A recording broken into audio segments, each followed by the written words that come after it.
slideshow. It ain't working. It doesn't look good anyway. It doesn't look good anyway. Let's do something else. First of all, let me give a few more joints out because that's definitely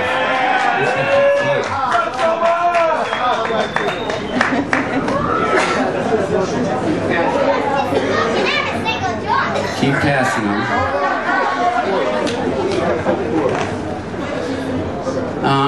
You know, it's like that's the thing about growing.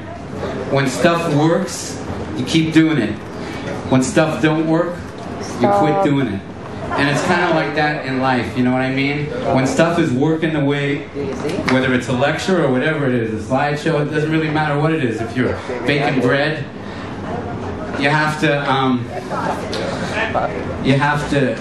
know what works instead of spending energy on stuff that doesn't. But starting from seeds, the first thing is you got to get the right seeds.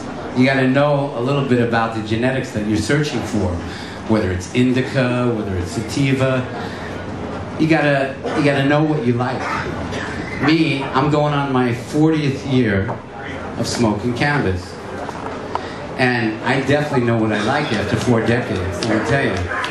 And what I like is something that, well, these days, since I had open heart surgery, you know, it's like open heart surgery is no easy thing to go through. And that was March 1st, 2005. And I was on 6 heavy-duty medications, blood thinners, diuretics, beta blockers, stuff that helped my cholesterol level, all this stuff, man. I never took medicine like that my whole life. And there I was at 55 years old, taking all these Western medicines, and I saw myself on video and I was actually slurring, just like when you're drunk, I was slurring my words from this medicine, it was so strong. And then July 2005, which was like 6 months after the operation almost, I went in and I said, look, I don't want to be on this medication no more. Get me off of it, man. I just want to smoke cannabis. So they said, are you sure? And I said, yeah. So July 2005, dropped all that medicine. I smoke at least 10 grams a day of really organic, really good cannabis.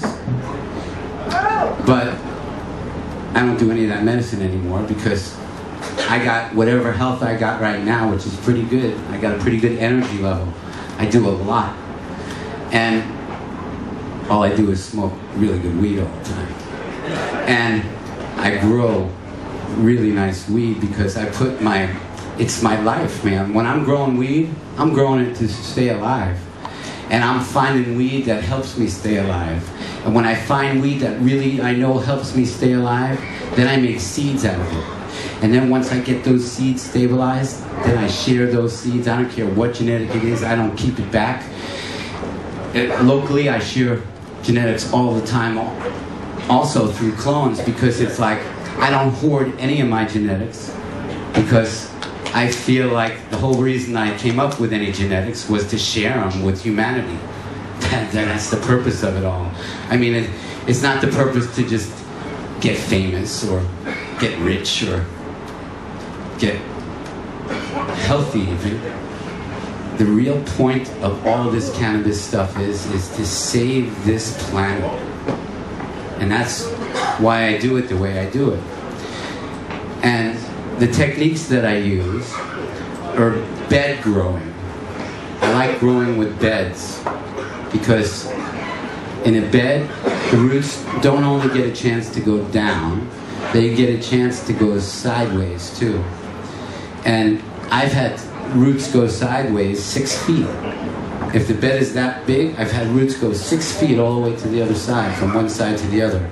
And those lateral roots, they're really important. In nature, when cannabis grows in a good field, it makes amazing lateral roots that go really far. If you pull a really big plant up out of the ground, if it's small enough to be able to pull it up, you can see just how far those lateral roots go when the soil is real healthy. So I like to grow in beds instead of pots, and I like to grow in soil, organic soil, instead of hydro. I make my clones, my cuttings I make in rock wool, but all the growing I do in soil. And in oil, in all the soil, in all the soil, in all the soil, I do my, I put guano. I mix guano into all the soil before I put the plants in. So the entire time that the plant is growing, it's getting that guano vibe. And for me, when I give my plants to different people in town, different growers, there's maybe 10 different ways those people will grow that cannabis. Some hydro, some with just rock wool, some with hydrocorals, some with aquafarm, some with aquaponics, some with some with cocos. But it's and each one of those different people, they fertilize it a different way.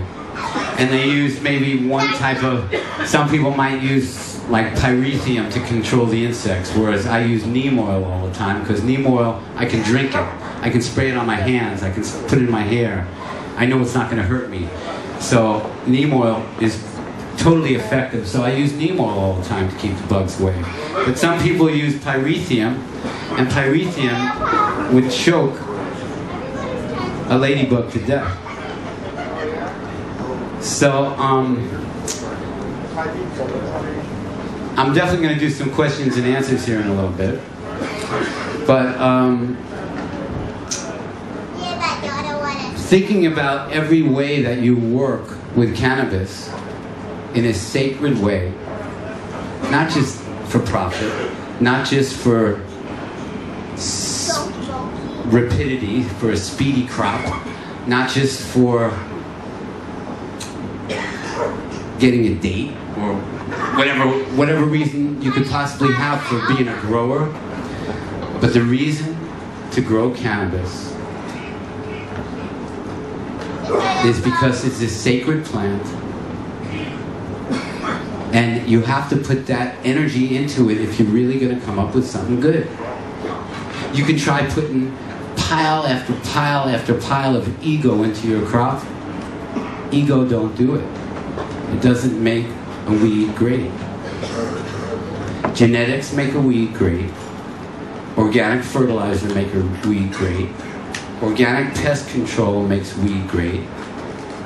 Really being good friends with your plants, so that you visit your plants quite often and you see how they're feeling. Let them tell you how they're feeling.